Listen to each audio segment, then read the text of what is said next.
चलिए देखिए, हम लोग हिंदी के 12वीं का चैप्टर पढ़ेंगे। ये 12वीं के काव्य खंड का चैप्टर है जिसका नाम है कवित्व, जिसको लिखे हैं कवि भूषण। ठीक है, समझिएगा। इसका अर्थ थोड़ा सा बच्चों को कहना होता है कि सर थोड़ा सा डिफिकल्ट लगता है, आपको बताते हैं, आप ध्यान से सुनिएगा, आपको अर्थ थोड़ा सा भी डिफिकल्ट नहीं रहेगा, बशर्ते आपको सुनने पड़ेगा ध्यान से। इसमें कुछ शब्द ऐसे भी हैं जो शब्द सुनने के बाद आपको लगेगा कभी आप सुने ही नहीं है, लेकिन फिर भी आपको बताते हैं कि आपको बता देंगे, आप दिमाग में डाल लीजिएगा, ध्यान से सुनिएगा कैसे। सबसे पहले ये शीर्षक है जिसका नाम है कवित्व, जिसका कवि है भूषण। ये भूषण जो मलेच्छ वंश का राजा थे, मलेच्छ वंश का राजा थे। ये मलेच्छ वंश का राजा थे, और मलेच्छ वंश मतलब होता है मुसलमान वंश। ठीक है, या मुस्लिम वंश भी कह सकते हैं।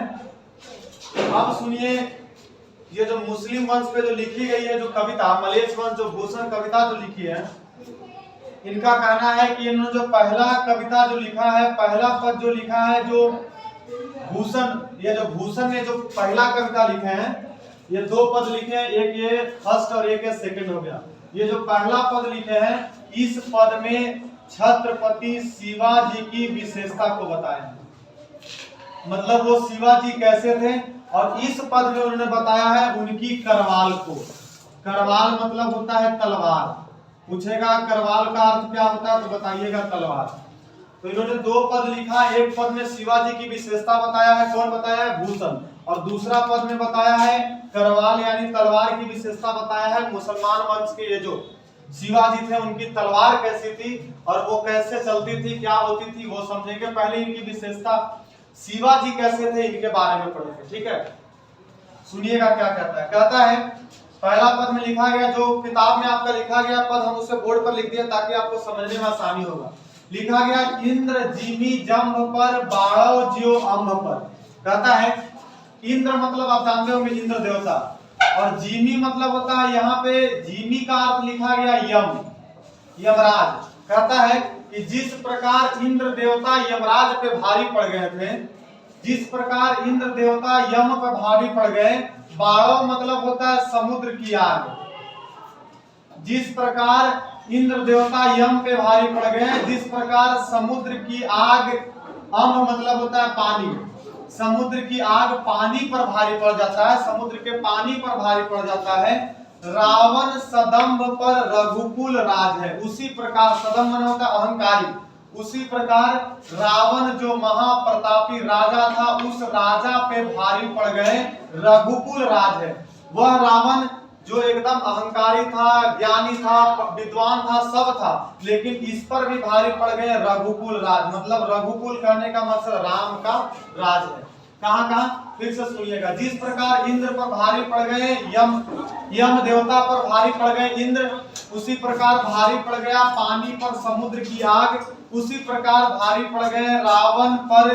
रावण जो ये ज्ञानी रावण था, विद्वान रावण था, महाप्रतापी राजा था, जिस पर भारी पड़ गए, जिस पर दूसरा राज है, किसका राज है, रघुकुल। रघुकुल मतलब राम का। कह रहा है कि पवन बारी बाह पर शंभु रतिना पर ज्यों सहस्त्र बाहु पर राम द्विजराज है।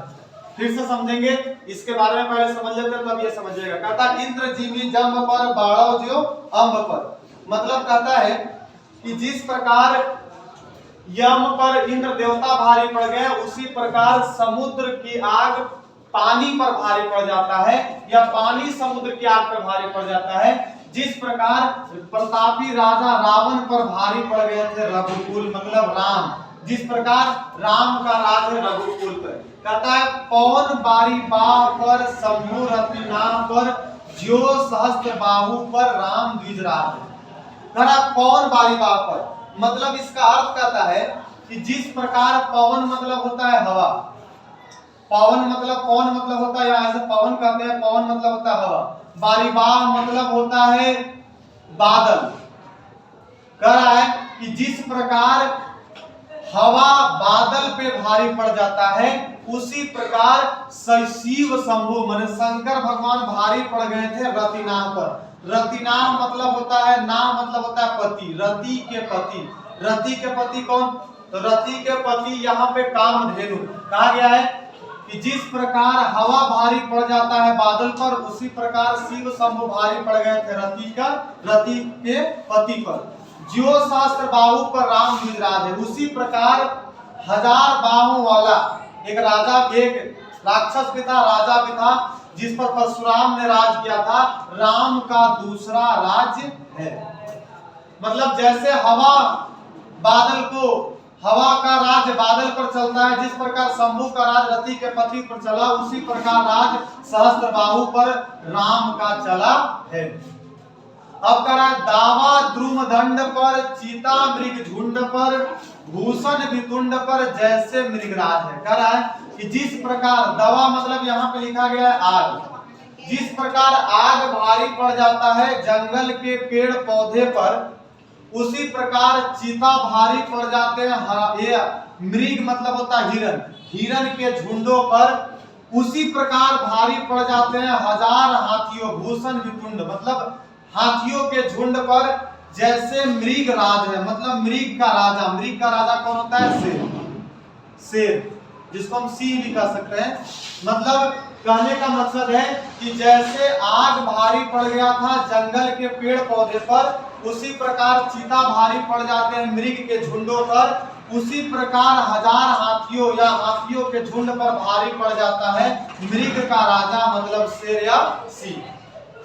कहता तेज तम अंश पर कान्हा जिमी कंस पर, यो मलेच्छ वंश पर शेर शिवराज। कह रहा है कि तेज तम मतलब तेज प्रकाश या तेज अंधकार इस पृथ्वी पर भारी पड़ जाता है, उसी प्रकार जिस प्रकार कान्हा भारी पड़ गए थे किस पर? कंस पर, उसी प्रकार मलेच्छ वंश पर भारी पड़ गए शेर शिवराज मतलब शिवाजी। मतलब उसी प्रकार मलेच्छ वंश पर राज चलता है किसका? शिवाजी का। जिस प्रकार, अब फिर से देखिएगा पूरा आप बता देते हैं एक बार। जिस प्रकार यम पर राज चलता है इंद्र का, जिस प्रकार समुद्र की आग पर राज चलता है पानी का, जिस प्रकार रावण के राज्य पर राजा थे रघुकुल का राजा मतलब राम पड़ गए थे भारी, जिस प्रकार हवा भारी पड़ गया बादल पर, जिस प्रकार शिव शंभु भारी पड़ गए रति के पति पर, रतिना पर, उसी प्रकार 1000 बाहों वाले राक्षस पर भारी पड़ गए राम। और राम मतलब कहे तो यहाँ दूसरा राज्य मतलब परशुराम भारी पड़ गए। जिस प्रकार आग भारी पड़ जाता है जंगल के पेड़ पौधे पर, जिस प्रकार चीता भारी पड़ जाता है 1000 मृगों के झुंड पर, जिस प्रकार 1000 हाथियों के झुंड पर मृग का राजा शेर भारी पड़ जाता है, जिस प्रकार तेज अंधकार इस पृथ्वी पर भारी पड़ जाता है, जिस प्रकार कान्हा भारी पड़ गए थे कंस पर, उसी प्रकार मलेच्छ वंश पर भारी पड़ गए शेर शिवाजी। मतलब मलेच्छ वंश पे राजा बन गए कौन? शिवाजी। ये पहला पंक्ति है।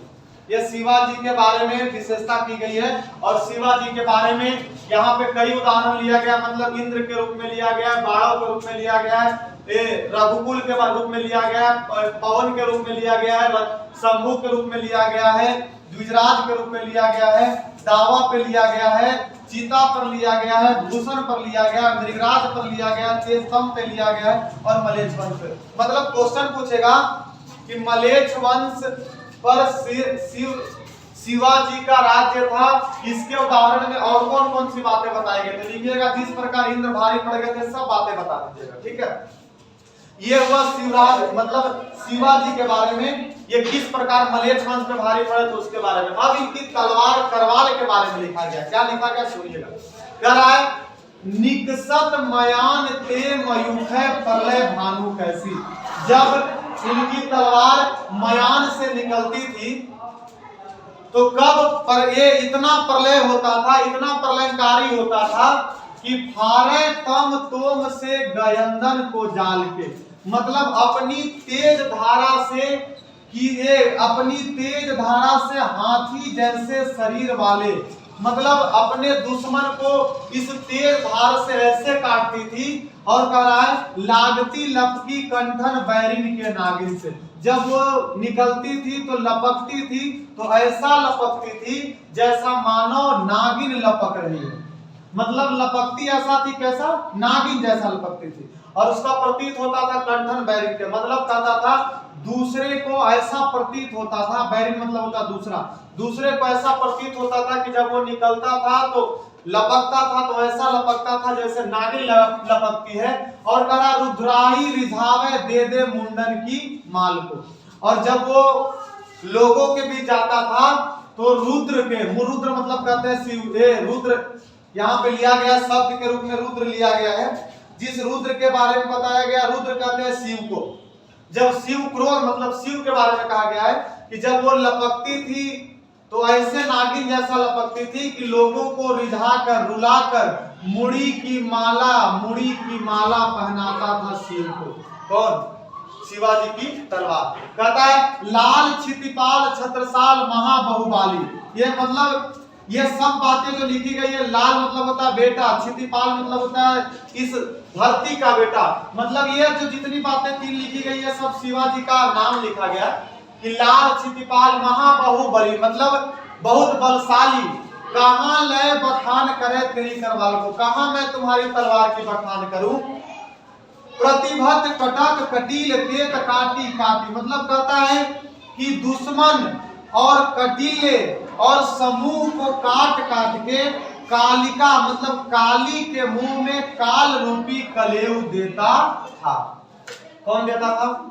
शिवाजी की तलवार। मतलब कह रहा है कि जब वो मयान से निकलता था तो प्रलयकारी होता था और कि उसकी धार इतनी तेज थी कि वो अपने दुश्मन के मोटे मोटे जाल को भी, गयंदन हाथी जैसे जाल को भी काट देती थी। जब वो लपकती थी तो लोगों को ऐसा लगता था कि नागिन लपक रही है और वो लोगों को रिझाकर मुड़ी की माला रुद्र को, शिव को पहनाता था जब क्रोध युक्त होते थे तब। तो कहा गया है कि ऐसे महाबली लाल क्षितिपाल छत्रसाल, ऐसे महाबली कहां बखान करे तुम्हारी करवाल को, तलवार को, जो तलवार तुम्हारे दुश्मन को, तुम्हारे समूह को, तुम्हारे हर व्यक्ति को काट काट के, तुरंत काट काट के हर समय कालिका देवी को काल रूपी मुंह में कलेव देता था, भोजन देता था।